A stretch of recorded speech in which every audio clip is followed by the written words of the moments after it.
Hello. Hey Avani, ഇവിടെ വലിയൊരു പ്രശ്നമുണ്ടായി. ഇപ്പോഴും നിനക്ക് ഇത് തന്നെയല്ലേ പണി? ഇന്നിപ്പോ വീണ്ടും എന്താ പ്രശ്നം? ആക്ച്വലി ഞാൻ അച്ഛനോടൊപ്പം ഒരു ആന്റിക് ഷോപ്പിൽ വന്നതായിരുന്നു. അപ്പോ ഇവിടെ ഒരു പ്രതിമ കൈതട്ടി വീണു. ഇപ്പോ ഈ ആളുകള് പണം ആവശ്യപ്പെടുന്നുണ്ട്. എന്നിട്ട് എന്തായി? അവര് 30 ലക്ഷം രൂപയാ ചോദിക്കുന്നത്. എന്ത്? 30 ലക്ഷോ? അതും ഒരു വിഗ്രഹത്തിന്? അതാ എനിക്കും ഒന്നും മനസ്സിലാവുന്നില്ല. ഗൗതം, നീ സീരിയസ് ആണോ? നീ ദിവസം മുഴുവൻ ഒന്നും ചെയ്യാതെ വീട്ടിലിരിക്കുന്നതും വയറ് നിറയെ ആഹാരം കഴിക്കുന്നതും പോരാഞ്ഞിട്ടാണോ ഇനി പുതിയ പ്രശ്നങ്ങൾ ഉണ്ടാക്കുന്നത്? നീ തന്നെ പറ. ഇപ്പൊ വന്ന് ചോദിച്ചാ ഞാൻ എവിടുന്നാ 30 ലക്ഷം എടുത്തു തരേണ്ടത്? 30 ലക്ഷം എന്ന് കേട്ടതും അവൾക്ക് കാലിനടിയിലെ മണ്ണ് ഒലിച്ചു പോകുന്നത് പോലെ തോന്നി. അവളുടെ കോപത്തിന് മുന്നിൽ ഗൗതം വാക്കുകളില്ലാതെ നിന്നു. നിനക്കറിയോ, ദിവസേന പ്രശ്നങ്ങൾ സൃഷ്ടിക്കുന്നത് നിനക്കൊരു ശീലമായിരിക്കുന്നു. എന്നാൽ അതൊക്കെ ഞാൻ ക്ഷമിച്ചു. ഈ തവണ ഞാൻ നിന്നെ സഹായിക്കില്ല. നീയാ ഇത് മുഴുവൻ ഉണ്ടാക്കിയത്. പക്ഷെ ആവണി, ഇന്ന് ഗൗതമിന്റെയും ആവണിയുടെയും 3ാം വിവാഹ വാർഷികമാണ്. പക്ഷെ ഇന്നും ഗൗതം ആവണിയുടെ വീട്ടിൽ ഹൗസ് ഹസ്ബൻഡ് ആണ്. അവന്റെ നില അവിടുത്തെ ഒരു തൊഴിലാളിയെ പോലെയായിരുന്നു. തൊഴിലാളി എന്ന് വെച്ചാൽ അവരുടെ ഡ്രസ് അയണിംഗ് തൊട്ട് എല്ലാം അവൻ ചെയ്യുമായിരുന്നു. അവിടുത്തെ കാർ കഴുകൽ, കുക്കിംഗ്, ക്ലീനിങ് എന്നിങ്ങനെ എല്ലാ വീട്ടുജോലിയുടെയും ചുമതല അവന്റെ തലയിലായിരുന്നു. അതേസമയം എല്ലായ്പ്പോഴും അവന്റെ ഈ അവസ്ഥ കാണുമ്പോൾ ആവണിക്ക് ദേഷ്യം വരാറുണ്ടായിരുന്നു. കാരണം വീട്ടിലെ മുഴുവൻ സാമ്പത്തിക ഭാരവും അവളുടെ തലയിലായിരുന്നു.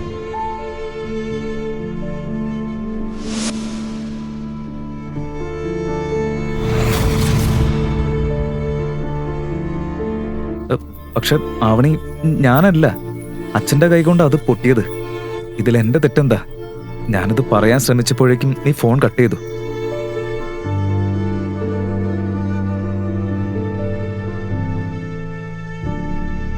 എന്താ സാർ, 1 മണിക്കൂറായി കാത്തിരിക്കുന്നു, ഇനിയും പണം കിട്ടിയില്ല. നിങ്ങളെ ആരും സഹായിക്കാനും റെഡിയല്ലേ?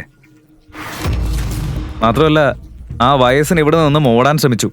ഞങ്ങളുടെ ഗാർഡ്സ് കണ്ടില്ലെങ്കിൽ അയാൾ ഓടി രക്ഷപ്പെട്ടാനെ. നോക്ക് സാർ, ഇപ്പോൾ സമയം 2 ആയി. 5 മണിക്ക് മുൻപായിട്ട് പണം ഇവിടെ എത്തിയില്ലെങ്കിൽ ഞാൻ പോലീസിനെ വിളിക്കും. ബോഡി ഗാർഡ്സിനെ കൊണ്ട് നിങ്ങൾ 2 ആളെയും ഞാൻ പിടിപ്പിക്കും. മനസ്സിലായോ? ഒരു 2 മിനിറ്റ് തരൂ, ഞാൻ എന്തെങ്കിലും ഒരു വഴി കണ്ടുപിടിക്കാം.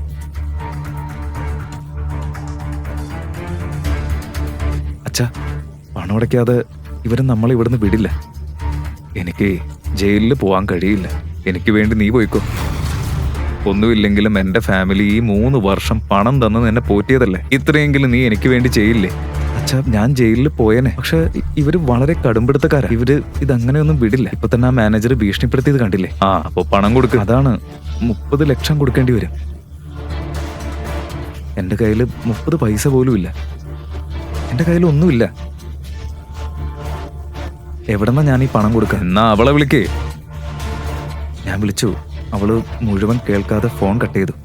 നീ ഇങ്ങനെ ഒന്നിനും കൊള്ളാത്തൊരു മരുമകനായല്ലോ. എന്റെ മകളോട് നിന്റെ കാര്യം പോലും പറയാൻ നിനക്ക് പറ്റുന്നില്ലേ? ശരി, നീ ആ ഫോണിങ്ങതാ, ഞാൻ വിളിക്കാം.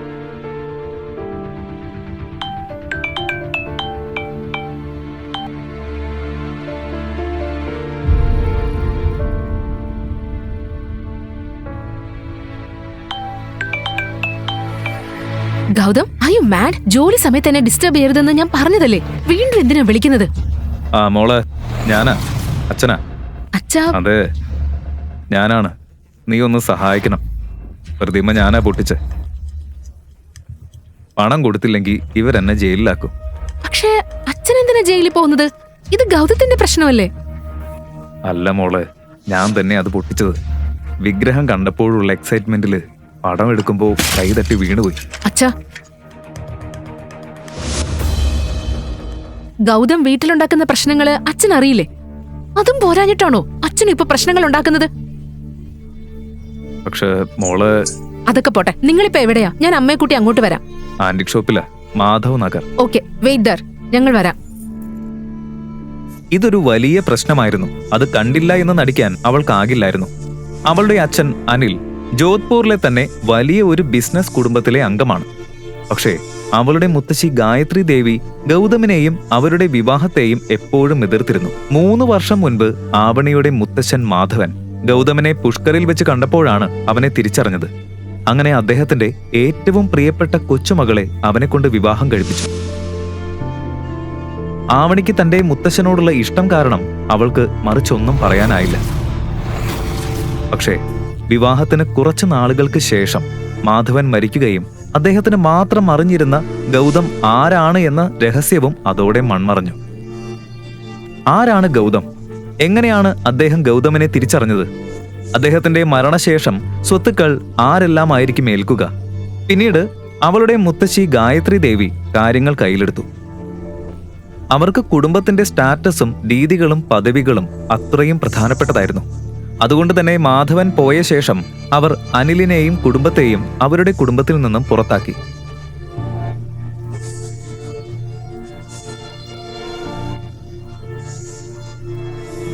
ഇന്നും ആവണി അത് മറന്നിട്ടില്ല.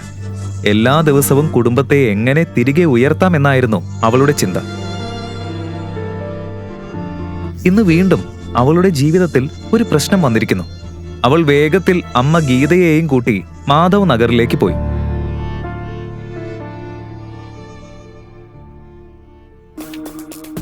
അച്ഛാ, എല്ലാം ഓക്കെ ആണോ? ഒന്നും പറ്റിയില്ലല്ലോ? ഇത്രയും എക്സ്പെൻസീവ് ഷോപ്പിൽ നിങ്ങൾ എന്ത് ചെയ്യായിരുന്നു? ഞങ്ങള് ഇതുവഴി പാസ് ചെയ്യായിരുന്നു. അപ്പോ അച്ഛൻ അകത്ത് കയറി ഇതെല്ലാം കാണാനൊരു ആഗ്രഹം. അങ്ങനെയാ ഞങ്ങള് ഉള്ളിൽ കയറിയത്. എന്നിട്ട് എപ്പോഴത്തെയും പോലെ ഇതുപോലും മാനേജ് ചെയ്യാൻ നിനക്കായില്ല അല്ലേ? അച്ഛൻ അത്രയ്ക്ക് ആഗ്രഹം ഉണ്ടായിരുന്നെങ്കിൽ നിനക്കൊന്ന് ശ്രദ്ധിച്ചൂടെ? ഞാൻ എന്ത് ചെയ്യാനമ്മേ? ശ്രദ്ധിക്കണമെന്ന് ഞാൻ പറഞ്ഞത് അച്ഛനോട്. പക്ഷെ അച്ഛൻ അങ്ങനെ പറഞ്ഞാ നീ ഉടനെ അത് കേൾക്കോ? എപ്പോഴാ നീ ഇങ്ങനെ അനുസരണ കാണിക്കാൻ തുടങ്ങിയത്? അമ്മേ, ഇതൊക്കെ നമുക്ക് പിന്നീട് സംസാരിക്കാം. ഇപ്പൊ എന്ത് ചെയ്യാൻ പറ്റുമെന്നാണ് നമ്മൾ ചിന്തിക്കേണ്ടത്. 30 ലക്ഷം നമ്മൾ എവിടെ നിന്നുണ്ടാക്കും? എനിക്കിതെല്ലാം കേട്ടിട്ട് തന്നെ ദേഷ്യം വരുന്നുണ്ട്. നിന്റെ മുത്തച്ഛൻ നമുക്കൊരു സ്വത്തും ബാക്കി വെച്ചില്ലെന്ന് മാത്രമല്ല, ഇങ്ങനെ ഒരു മരപ്പാഴണയും നിന്റെ തലയിൽ കെട്ടിവെച്ചു. അമ്മേ, എന്തമ്മേ, നമ്മുടെ വീടും കാറും വിറ്റ് നമ്മൾ തെരുവിലേക്ക് ഇറങ്ങണോ? അതൊക്കെ വിറ്റാലും ഇത്രയും പണം എവിടെ നിന്ന് കിട്ടും? ഈ പ്രശ്നത്തിന് ഒരു പരിഹാരം കാണാൻ എല്ലാവരും ശ്രമിച്ചു. പക്ഷേ സമയം ഒരുപാട് കഴിഞ്ഞിരുന്നു. മാനേജർ അനിലിനെ ശ്രദ്ധിക്കുന്നുണ്ടായിരുന്നു. പണം കിട്ടുമെന്ന യാതൊരു പ്രതീക്ഷയും ഇല്ലാത്തതുകൊണ്ട് മാനേജർ കമ്മീഷണറിനെ കാര്യങ്ങൾ അറിയിച്ചു. ഇനി 3 മണിക്കൂർ കഴിഞ്ഞാൽ പോലീസ് അവിടെ എത്തും. ഡാഡ്, മുത്തശ്ശിയോട് സഹായം ചോദിച്ചാലോ? ഞാൻ മെല്ലെ മെല്ലെ പണം തിരിച്ചടച്ചോളാം. പക്ഷെ മോളെ, മുത്തശ്ശി നമ്മളെ സഹായിക്കില്ല. കാരണം നിനക്കറിയില്ലേ. എങ്കിലും ഒന്ന് വിളിച്ചു നോക്കാം. ആവണി വേഗം ഗായത്രി ദേവിയെ വിളിച്ചു.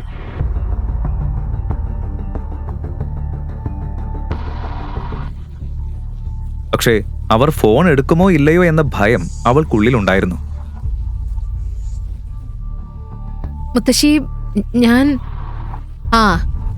നിന്റെ നമ്പർ എന്റെ കയ്യിലുണ്ട്. എന്താ വേണ്ടത്? അവളുടെ കഥയെല്ലാം ഗായത്രി ദേവി ശ്രദ്ധിച്ചു കേട്ടു. ഓക്കെ, പണം ഞാൻ തരാം. പക്ഷെ എനിക്കൊരു കണ്ടീഷനുണ്ട്. കണ്ടീഷൻ? എന്ത് കണ്ടീഷൻ? നമ്മളെല്ലാവരും ചേർന്ന് ജോധ്പൂരിൽ ചാരിയറ്റ് ഗ്രൂപ്പിനൊപ്പം ഒരു വലിയ ബിസിനസ് തുടങ്ങാനിരിക്കുകയാണ്.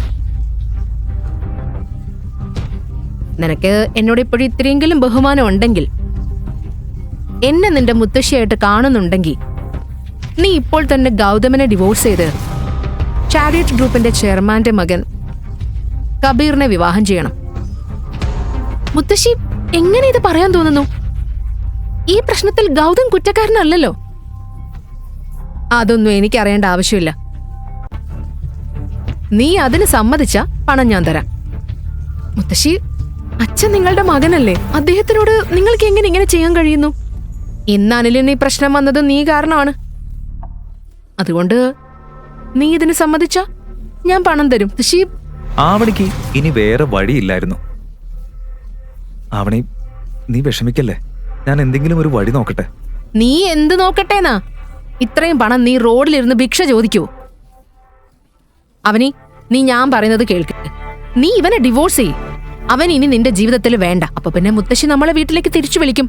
പിന്നെ കബീർ നിന്റെ പഴയ സുഹൃത്താ, നിന്നെ നല്ല പോലെ അറിയുന്ന ആളും. അവന്റെ കുടുംബം വളരെ ധനികരാണ്. 30 ലക്ഷം ഒന്നും അവർക്കൊരു വിഷയമേ അല്ല. അവൻ നിന്നെ സഹായിക്കും. ഗീതയ്ക്ക് കബീർ മാത്രമായിരുന്നു ആശ്രയം. പക്ഷെ അവനെക്കുറിച്ച് ആവണിക്ക് നന്നായി അറിയാമായിരുന്നു. അവൻ ചാരിയറ്റ് ഗ്രൂപ്പിന്റെ വൈസ് ചെയർമാൻ ശേഖർ ആനന്ദിന്റെ പണക്കാരനായ മകനായിരുന്നു. അവർ ചെറുപ്പം മുതൽ തന്നെ കളിക്കൂട്ടുകാരായിരുന്നു. അവൻ അത്ര നല്ല സ്വഭാവക്കാരനായിരുന്നില്ല. പെൺകുട്ടികൾ അവന്റെ വീക്ക്നെസ് ആയിരുന്നു. ആ പേരിൽ ഒരുപാട് കേസുകളും അവന്റെ പേരിലുണ്ട്. പക്ഷേ അവന്റെ അച്ഛൻ ശേഖർ ആനന്ദ് അതെല്ലാം പണം കൊടുത്ത് ഒതുക്കും.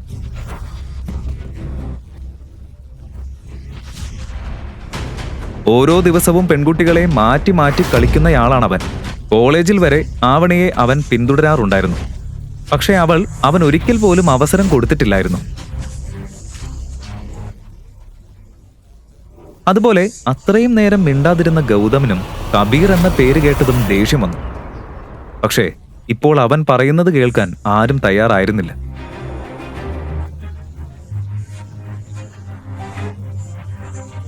അവൻ ഷോറൂമിന് പുറത്തേക്ക് ഇറങ്ങിപ്പോയി.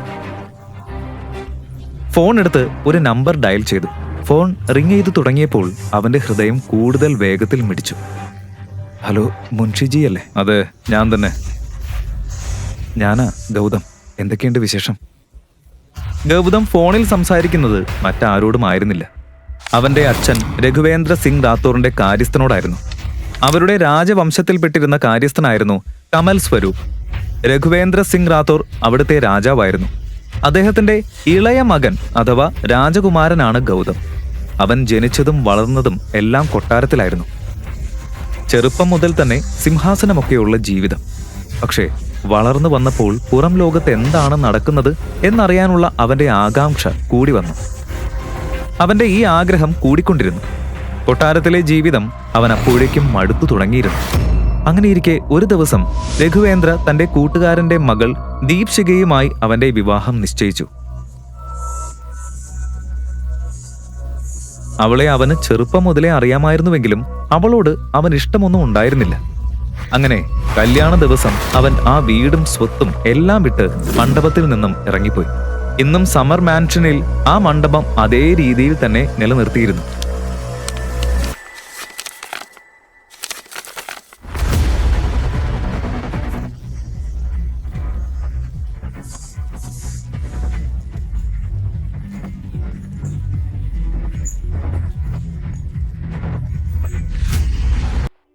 ഈ കഥ തുടർന്ന് കേൾക്കുന്നതിനായി ഇപ്പോൾ തന്നെ പോക്കറ്റ് FM ആപ്പ് ഇൻസ്റ്റാൾ ചെയ്യൂ. Link in description.